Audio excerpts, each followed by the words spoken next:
What is good, Tsla family? It's Ray J back with another video. And in this, I want to break down what's happening with Tesla, SPY, Nvda, the QQQ, and a couple of other tickers. I'm also going to talk about some big news that came out for the markets. But let me just mention that I am not a financial planner. Make sure you take nothing I say as financial advice.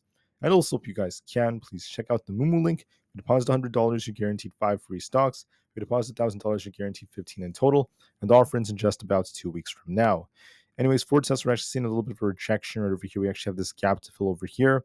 I'll be watching some very, very key levels. We did call out this dip in my video from yesterday that Tesla might test this support. And now in order for us to balance, we need to see this thing actually hold the support right here near this blue trend line. We need to bounce back up and break above 253 to turn back to bullish. If we end up losing key support at this blue trend line right here, we'll be dipping back down to much lower levels. So I'll be breaking down more information about this. The market's down during the pre-market because of many different factors. And one of them is because of what President Trump has said, or former President Trump. He said that Taiwan should pay for defense, sending many stocks in semiconductors down. He's also talking about the fact that the U.S. is offering free aid to countries like Taiwan, and the U.S. needs to be compensated for that.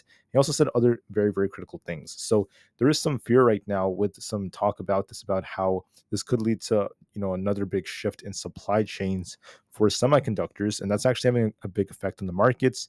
That's something that's worth noting. Now, just because the market's dipping, it does not mean it's going to crash forever. We'll be watching some key levels to see if that continues or not. But I just wanted to call that out. Some good news is the fact that, once again, Cathie is saying that Tesla stock is going to surge tenfold on the robo-taxis, which is great news. She's once again continuing to make this claim. I will make another video about this.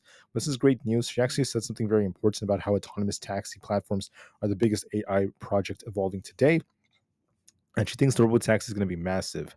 Tesla's also launching new Cybertruck tailgate shields and jump seats, which is pretty useful. This can be very, very cool for different factors. This can actually help people in a lot of different ways. And it can be very, very useful to carry like bikes in the bed and to do other things like that. So very, very cool stuff, in my personal opinion, at least for the Cybertruck. Good for cargo and other factors like that. Now, when it comes to economic data, it's going to be a quiet day, like I mentioned earlier. There's not really much coming out. We do have some industrial and manufacturing numbers coming out about 15 minutes before the market opens, which is very minor. And then we have Waller from the Fed giving a speech, not to mention like a few others. Then we have the Fed Beige Book. All is very, very minor. A couple of factors involving the markets, just as you know, the market is once again kind of dipping, still seeing that actually perpetuating. Spirit Airways is also seeing at a steeper than expected loss.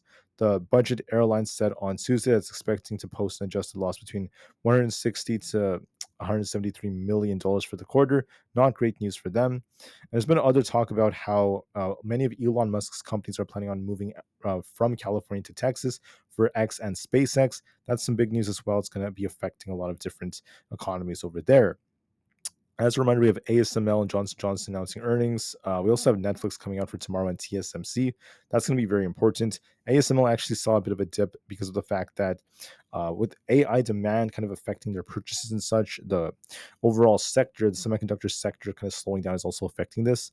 So it's a big reason why, despite the fact that they beat on EPS and revenue. That's something else that's worth noting. That's why the share price is still down. This sector that's slowing down. So for Tesla, we have a big test coming. I do see it dipping a little bit lower. We could be retesting 250, maybe get a little bit lower since we are technically below our 200 EMA. So watch to see if we bounce off this blue trend line. If we get a bounce, look for 253. If we break that, we're going to be filling the gap up to 256. And if we end up losing this blue trend line around 248 or so, I'm going to be looking for a move all the way down to 245. So watch and see, do we remain more bearish and lose this trend line, the blue line over here, and start dipping, or do we get a big bounce? I'll be watching that very carefully. For other tickers like SPY is looking a little bit more bearish just for now. We'll be watching to see if we can try to reclaim 560 or not. If we do reclaim this, I'll be looking for a test of our 20 EMA on the 30 minutes time frame at 561.5.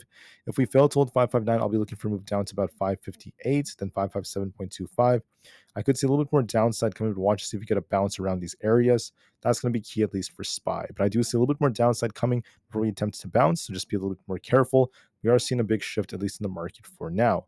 On top of this, we also have the QQQ.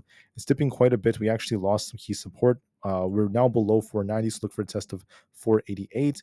If that fails us, I'll be looking for a move all the way down to 486. It is possibly bounce off one of those levels, so look for a little bit more downside to 488.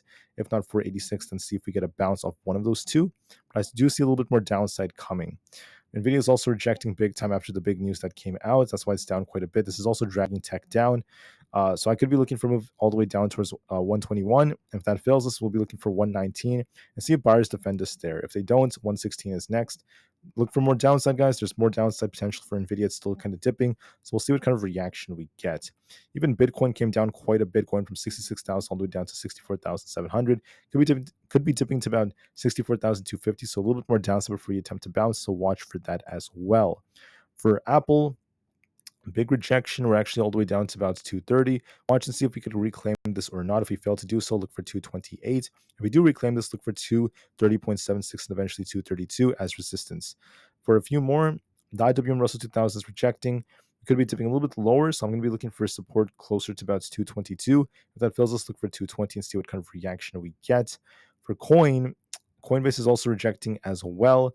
We'll have to see if we can try to reclaim 250 or not. Because of this external piece of news, look at support at 244. If that fails, we'll be dipping all the way down towards 238. So just be very, very mindful. For Amazon, we're seeing a big rejection towards 191. If we break through 192, we're going to be looking for a big push all the way back up towards 193. And if we end up failing to break past 192, look for a dip all the way down to 188, all the way down to where previous resistance happens to be. So watch for that carefully, guys. There's a risk of some downside. Meta is also on a very, very big looking phase right now. We're actually continuing to fall.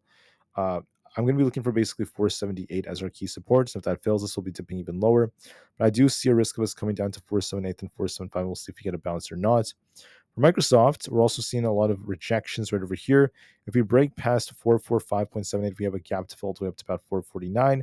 If we reject off this, we'll be dipping all the way down towards 440, basically 441.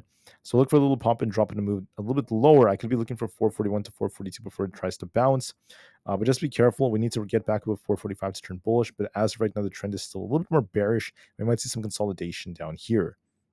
Google's trying to rebound. It might be looking for the gap fill all the way up here.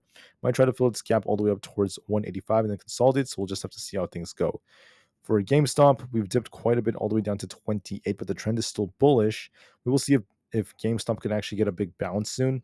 Could dip a little bit lower. We could be looking for 27.5 before it tries to bounce. So look for a little bit more downside before we attempt to rebound. But I'll be looking for a retest of 30 soon, but look for a little bit more downside first. Same thing with AMC, might be retesting 5.23 before we try to bounce. So the market has some more downside potential, but there's a big but.